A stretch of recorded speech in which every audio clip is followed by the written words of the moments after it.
হইতো তখন তোমরা 3-4 মার্ক হাতে রেখে তারপরে খাতাগুলো দেখতো, তাহলে এবার কেন 1 মার্কের জন্য ফেল করে দিচ্ছে? পাশ করে লাভটা কি দেশে? তাহলে ওরা কোথায় যাবে বলতে? রিক্সা চালাবে, ফুটপাতে কাজ করবে? ওরা চাইতেছে যে ওদের টিকটক পেজটা গ্রো হোক, ওদেরকে সবাই দেখুক, জানুক, ওরা নিজেরা আরো সেলিব্রিটি হওয়ার চেষ্টা করতেছে। ওরা তো টিকটক থেকে আর্ন করবে ভাই। আমি এই আন্দোলনে আসছি, আমার সহপাঠী যারা আসছে তারা 1-2 সাবজেক্টে ফেল করেছে, ম্যাথে, আবার ইংলিশও করেছে 1-2 সাবজেক্টে।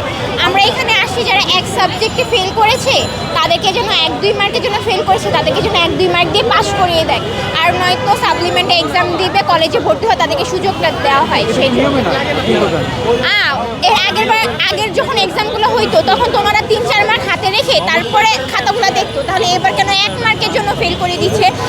আমি ইংলিশে যথেষ্ট ভালো, আমি 1-2টা বছর স্কুলে পড়ছি, আমি স্কুলের রেগুলার স্টুডেন্ট। তো আমার টিচারদেরকে যদি বলা হয় যে আমি কত পয়েন্ট পেতে পারি, তাদের 2 বছর তাদের স্কুলে আমি পড়েছি, তাদের তো একটা আশা আছে যে আমি কত পয়েন্ট পেতে পারি, তার একটা আইডিয়া আছে না স্যারদের আমি কেমন স্টুডেন্ট। তাহলে আমার এই জায়গায় 4.2 আমি আশা করিনি, আমি অন্তত পক্ষে 5.0 আপ আশা করেছিলাম। আমাকে যথেষ্ট পরিমাণে কম রেজাল্ট পয়েন্ট মার্ক দেওয়া হয়েছে। এখন আমার নিয়ে আমি আসিনি, যাদেরকে 1-2 মার্কের জন্য ফেল করে দেওয়া হয়েছে তাদেরকে যেন এক্সামের সুযোগটা দেওয়া, 1-2 মার্ক দিয়ে যেন তাকে পাস দেওয়া হবে। 1 সাবজেক্টে যারা 2-3 সাবজেক্টে ফেল করেছে তাদের জন্য আমরা আসি। আর সাপ্লিমেন্ট আমরা বলতেছি যে সাপ্লিমেন্ট 1 সাবজেক্টে যারা ফেল করছে 1 সাবজেক্টে তাদেরকে কলেজে ওঠার সুযোগটা দেওয়া হোক, আর সাপ্লিমেন্ট তারা নেক্সট এক্সাম দিবে, এরকম দাবি নিয়ে আমরা আসছি। বসুন্ধরা ডায়াপেন্ট এখন আরো উন্নত। এই hot air through top sheet দ্রুত শোষণ করে সোনামণিকে দেয় কোমল অনুভূতি। না, এটা সম্পূর্ণ ভুল, এখানে কোনো যুক্তি কি নাই। টিকটকাররা কেন খাতা দেখে? আমরা স্যারদের যথেষ্ট পরিমাণে সম্মান করি, রেসপেক্ট করি। আমরা আশা করি আমাদের খাতা আমাদের স্যাররাই দেখছে। স্যাররা যদি দেখে থাকে তাহলে আমরা তাদেরকে বলি যে 1-2 মার্ক, তা অন্যান্য সময় তারা 3-4 মার্ক হাতে রেখে খাতাটা দেখে যে দিয়ে দেয়, থাক পাস হয়ে যায়। এবার তারা 1 মার্কও খাতা দেয়নি। আমরা স্টুডেন্ট, আমরা আশা করি যে আমি অ্যাজ এ স্টুডেন্ট আমি কত পয়েন্ট পেতে পারি, কত মার্ক পেতে পারি সেটা তো আমি জানি আমার বিষয়ে।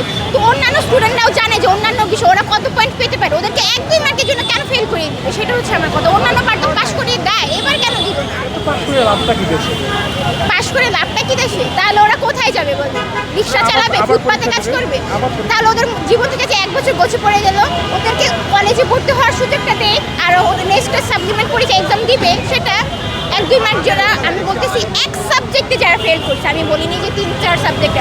আর যারা টিকটকাররা কথা বলতেছে, টিকটকাররা ওরা তো নিজেদের পেজটাকে গ্রো করার জন্য করতেছে। ওরা চাইতেছে যে ওদের টিকটক পেজটা গ্রো হোক, ওদেরকে সবাই দেখুক, জানুক, ওরা নিজেরা আরো সেলিব্রিটি হওয়ার চেষ্টা করতেছে। ওরা তো টিকটক থেকে আর্ন করবে ভাই।